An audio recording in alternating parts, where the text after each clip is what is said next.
I call Stuart Nash. Thank you very much, Mr Chair. I hope there's no media watching this because they may find me in a situation of agreeing with Mr Foss.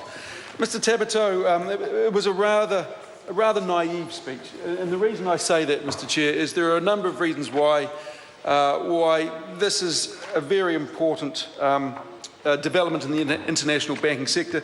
First and foremost, I think you'll find that all 21st century and most 20th century literature say that for economy to grow, it's got to have good, sound infrastructure. And we're talking about power stations, we're talking about roads, which is sort of 20th century infrastructure, but in this day and age, we're also talking about copper, about fibre, and all those other things that link the world and allow businesses to locate pretty much anywhere that they can.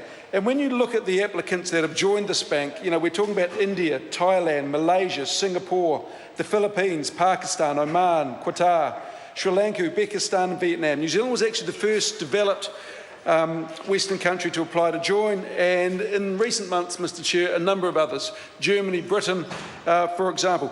But one of the reasons, as Mr Goff alluded to, one of the reasons that the United States was against this is it cited that it believed the governance within the Asian Infrastructure Investment Bank wouldn't be up to standard, which is slightly ironic in a way, because I believe, after the reading I've done, Mr Chair, that if the Asian Development Bank and the International Monetary Bank and the World Bank had actually undertaken the sort of development and put in place the sort of strategies that the region needed, then this bank wouldn't have formed in the first place.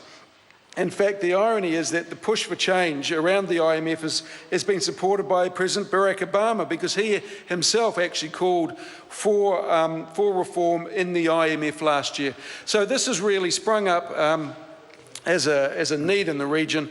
As mentioned, it is a massive part of the global economy. It is growing, and it's where a huge chunk of our future lies.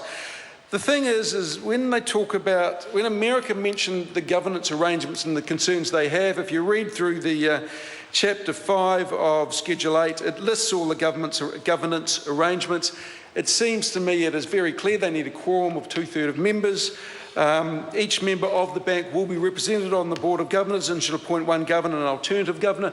It looks very, very robust from a governance perspective, Mr Chair, and I believe that you would find that the Germans and the Brits, let alone other developed countries, would not have a bar of this if they thought that the governance structure was absolutely sound.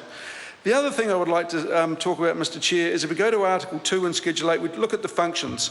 And it is to promote investment in the region of public and private capital, but we look at Part 3 and it actually talks about to encourage private investment in projects, enterprise and activities, this is a quote, contributing to economic development in the region, and particularly in infrastructure and other productive sectors, and to supplement private investment when private capital is not available on reasonable terms and conditions. And you know, one of the legal tests is a reasonable person test, and I wonder what reasonable terms and conditions means, if that actually means that this bank is going to lend money more akin to the interest rates in Asian nations, as opposed to, for example, in New Zealand, for example, then it's perhaps not a bad thing. But it is, infrastructure is vital, and the funding is $100 billion.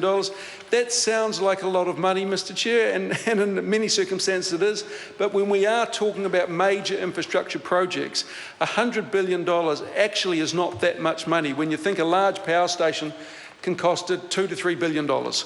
And so it is a lot of money, but for infrastructure development in these developing nations, I suspect, and it will be interesting, Mr Foss has said we've never had to call down on our capital reserves, but you may find that this is the case going forward, certainly over 5 years, because these economies are growing at a great rate of knots. And I agree with a number of the speakers. It is very important that New Zealand is part of this. Mr Tabito is right. I can't see any circumstance at all where the infrastructure would be built in New Zealand out of money from this fund. It's not needed. We have sufficient capital markets and sufficient private investors to allow the sort of infrastructure needed in this country without having to dive into this whatsoever. But these sorts of banks are not set up to help developed countries maintain or grow their infrastructure. They're really about developing countries. And the flow-on effect from that can be massive. You know, if we can get into, well, it's already acknowledged that India is an economy growing at a great rate of knots, as is China and a lot of the other economies mentioned. Thank you, Mr. Chair. I call Tim McIndoe. I move that the question